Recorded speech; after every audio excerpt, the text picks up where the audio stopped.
Bugün Şabran rayon Gəndab kənd sakini şəhid Orucov Ələsgər İbrahim oğlunun ölümündən 32 il keçir.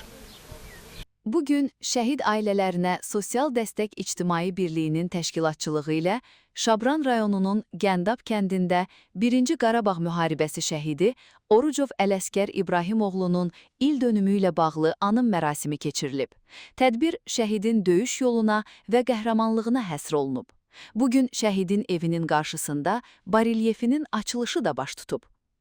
Orucov Ələsgər İbrahim oğlu Şabran rayonunun Gəndab kəndində anadan olub. O, 11 may 1994-cü ildə Kəlbəcərin Murovdağ istiqamətində gedən döyüşlərdə qəhrəmancasına vuruşaraq şəhidlik zirvəsinə ucalıb. Tədbirdə ilk olaraq Azərbaycan Respublikasının dövlət himni səsləndirilib.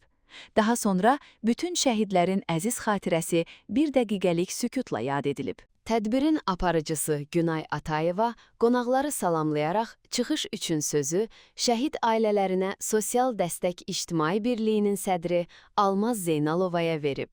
Almaz xanım öz çıxışında şəhidlərimizə Allahdan rəhmət diləyərək bildirib ki, 30 ildir təşkilatın fəaliyyət göstərməsində şəhid ailələrinin böyük rolu var. O vurğulayıb ki, şəhidlər bizim tariximizdir, onları unutmaq olmaz və biz hər zaman onlarla fəxr edirik. Daha sonra çıxış üçün söz şəhidin bacısı Rəsmiyə xanıma verilib. O, qardaşının qəhrəmanlığından danışaraq barelyefin ərsəyə bəlməsində əməyi olan Şabran rayon icra nümayəndəliyinə Orhan Kərimova təşəkkürünü bildirib.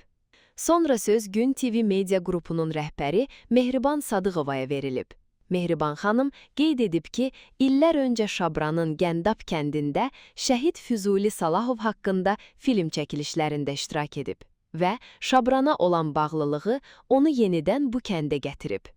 Tədbirdə iştirak edən Gəndab İnzibati Ərazi Dairəsi üzrə nümayəndəliyin baş məsləhətçisi Arif Cahangirov, Gəndab kənd bələdiyyəsinin sədr müavini Füzuli Mustafayev hər zaman şəhid ailələrinin yanında olduqlarını və keçirilən tədbirlərə daim dəstək verdiklərini bildiriblər.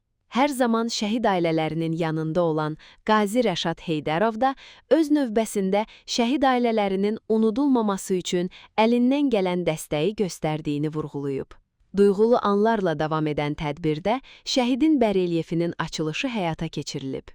Şəhidin ölümündən 32 il keçməsinə baxmayaraq, ailə üzvləri üçün həmin gün sanki dünən yaşanmış kimi yaddaşlarda qalır. Tədbirdə iştirak edən şəhid anaları və bacıları da öz çıxışları ilə duyğulu anlar yaşadıblar.